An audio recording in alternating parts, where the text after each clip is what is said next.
Assalamualaikum warahmatullahi wabarakatuh. Kembali lagi bertemu dengan Pak Hafiz di pembelajaran online kelas 3 Torik SD Muhammadiyah Purin. Ya, nah untuk hari ini agak berbeda ya settingannya ya. Enggak seperti biasanya. Ya, agak berbeda. Yang kemarin nonton Mas sudah tahu ya. Ini lagi error nih tripodnya. Kemarin jatuh HP-nya ya. Ini masih belum bisa dipakai, nanti aku beli lagi lah. Ya, jadi untuk hari ini settingnya agak berbeda ya. Ini tak taruh di meja biasa. Kelihatan ya? Oke, masih kelihatan. Oke, yuk kita selesaikan tema 2. Hari ini rampung pokoknya tema 2 ya. Kita selesaikan tema 2, besok minggu depan kita sudah sampai di tema 3. Yuk, sekarang kita langsung ke halaman 197 ya. Tuh, gak nunduk-nunduk ini. 197. Atau 97 cerita dongeng. Wah, ini sudah lama nggak ketemu dongeng ya di tema 2 ya. Kemarin matematika terus, pecahan terus, sama membuat pertanyaan, jawab pertanyaan. Sekarang balik ya, ada dongeng lagi yuk. 197. Oke, tak bacakan. Si kancil dan buaya. Harusnya kalian sudah tahu ya dongengnya ini ya. Kuku kruk kruk kruk kruk kruk kruk. Gimana nih bacanya? Terdengar suara dari perut si kancil. Oh, perut lapar. Kerucuk apa ya? Kerucuk ya, kerucuk ini harusnya. Kerucuk. Terdengar dari perut si kancil. Si kancil pun terbangun dari tidurnya. Perutnya terasa sangat lapar. Setelah seharian bermain dan akhirnya tertidur di dalam hutan. Si kancil membayangkan timun ya, timun. Makanan kesukaannya. Kebun mentimun tumbuh subur di seberang sungai. Seberang sungai berarti sebelah sananya sungai. Kalau mau sampai di sana harus nyebrang sungai ya. Kancil ingin sekali memetik di seberang sungai. Kancil ingin sekali memetik mentimun di kebun itu. Namun kancil kebingungan mencari cara untuk dapat menyeberangi sungai. Sementara itu banyak sekali buaya yang tinggal di dalam sungai ya. Harusnya sudah pernah dengar ya ceritanya ya, dongengnya. Kancil mau nyebrang, bingung. Nah, padahal sungainya isinya buaya yang siap memakan kancil setiap saat.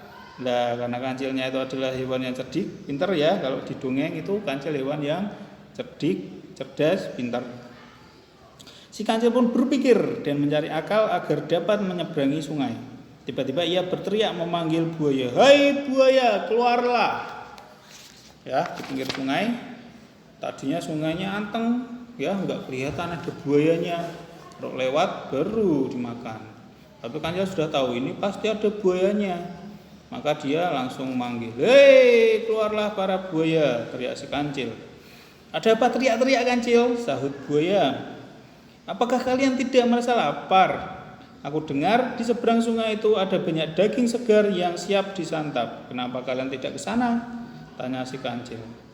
"Aku mau mengambilkan daging itu untuk kalian, asal bantu aku menyeberang sungai itu," lanjut kancil ya, ngapusi kancilnya ya.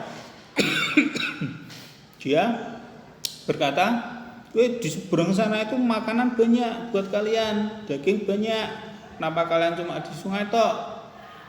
Padahal buaya hidupnya di sungai. Yowes, tak ambilkan makanannya di sana, tapi aku bantu nyebrang. Itu pinternya si kancil. "Baiklah, tetapi bagaimana kami bisa membantumu?" tanya buaya. "Berbarislah kalian sampai ujung sungai itu. Biarkan aku berjalan menyeberangi sungai melalui punggung kalian." Ya, jadi kayak jembatan tapi langsung di sungai. Nah, ini ada gambarnya toh. Ini ada gambarnya. Yang kelihatan berapa buaya? Tiga tok ya, karena sungainya mungkin lebar, banyak ya buayanya mungkin sampai ke sana banyak. Si kancil terus melompat dari satu punggung buaya ke buaya lainnya. Hingga akhirnya si kancil sampai di seberang sungai dan mengucapkan terima kasih kepada buaya-buaya itu atas bantuannya. Nah, sudah selesai ceritanya itu tok. Terus buayanya gimana? Dapat makan enggak? Kancilnya jelas dapat timun, buayanya dapat makan enggak? Buayanya sadar enggak kalau ditipu? Buayanya marah-marah enggak? Lah, ternyata itu adalah tugas kalian sebelahnya halaman 199, kalian diminta untuk membuat akhir dari cerita tersebut sesuai imajinasimu. Artinya apa? Kalian buat cerita sendiri boleh, yang tadi boleh, nggak akan salah karena sesuai imajinasimu. Pengennya kancilnya apa? Boleh, terserah kalian ya. Boleh buayanya marah-marah, boleh. Buayanya nggak marah juga boleh. Terus buayanya ngejar kancil, boleh. Terus kancilnya kena azab, boleh ya. Bohong itu kancilnya kena azab. Nah, silakan kalian coba akhir dari cerita tersebut gimana, akhirnya gimana, kancilnya gimana, buayanya gimana, kalian buat di sini. Terserah kalian karena sesuai imajinasi ya. Menurut kalian akhir ceritanya seperti apa kalau buayanya ditipu sama kancil tadi? Ya, terus sebutkan tokoh yang ada di dalam cerita dongeng dan sifatnya. Sifatnya. Cerita dalam dongeng dan sifatnya. Berarti tokohnya cuma ada 2 ya, kancil dan buaya. Kita tulis kancil, yang satu kancil. Seperti ini, kancil sama dengan ya, kancil terus sama dengan. Sifatnya apa kancil tadi?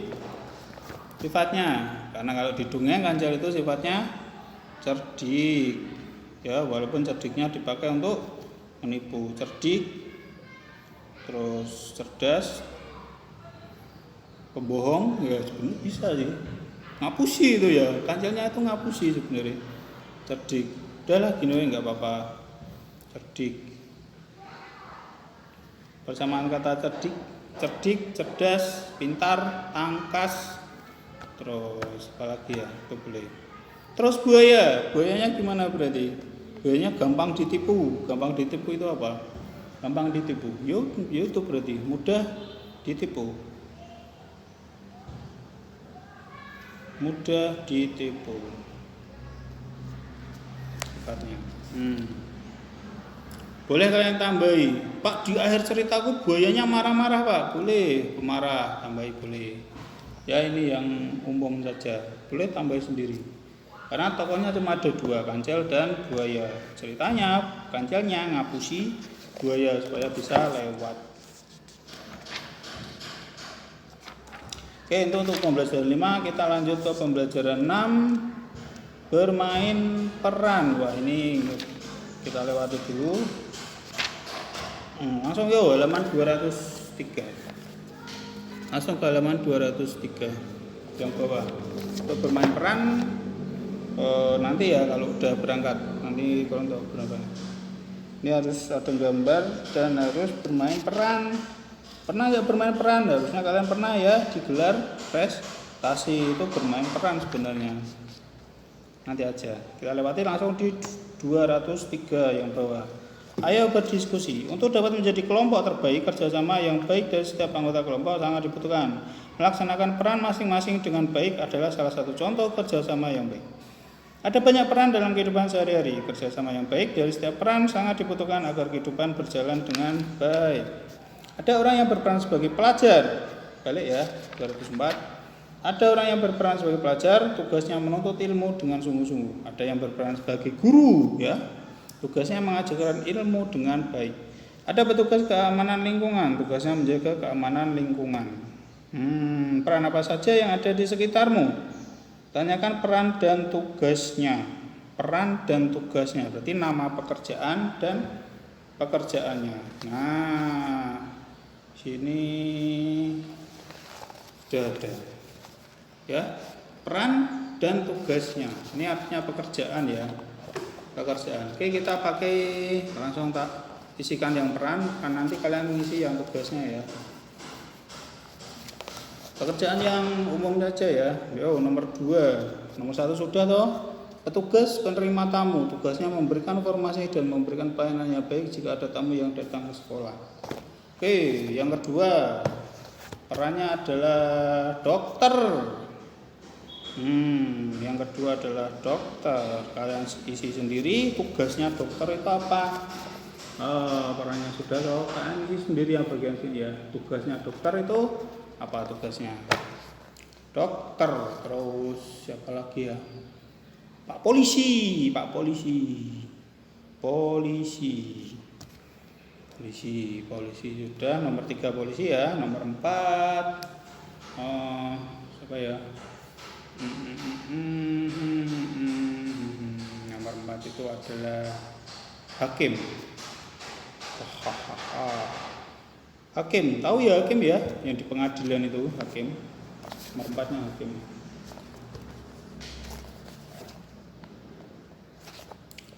Dokter, polisi, hakim. Nomor 5 adalah siapa ya? Oh, ini untuk di lingkungan sekolah. Kalian tahu Pak Gun ya? Pak Gun. Ya tugasnya apa itu Pak Gun? Nomor 5 Pak Gun. Tahu ya Pak Gun ya? Ya tugasnya apa itu Pak Gun? Nah, coba kalian cari tahu. Pak Gun. Terus apa lagi ya? Satu lagi itu adalah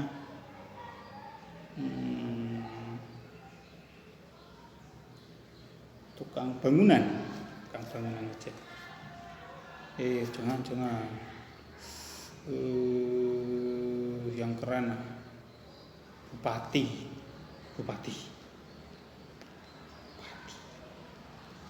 Nomor 6 adalah bupati. Dokter, polisi, hakim, Pak Gun, bupati. Ada Pak Gunnya ya. Ya, coba kalian cari tahu tugasnya. Tugasnya Pak dokter itu apa, polisi apa, hakim apa, Pak Gun tugasnya apa di sekolahan, bupati tugasnya apa ya. Coba kalian isi, kalian kerjakan. Oke, terakhir ini pecahan lagi. Gunakan seorang pengusaha memperkerjakan 4 petani, bawahnya ya, untuk mengolah tanah perkebunannya. Pengusaha tersebut membagi tanah menjadi 16 bagian. Sudah bagi 16. Lalu membagi tugas seperti berikut ini. Petani A bertugas menanam tomat pada 7 bagian tanah. Petani B 3, petani C 2, petani D 4.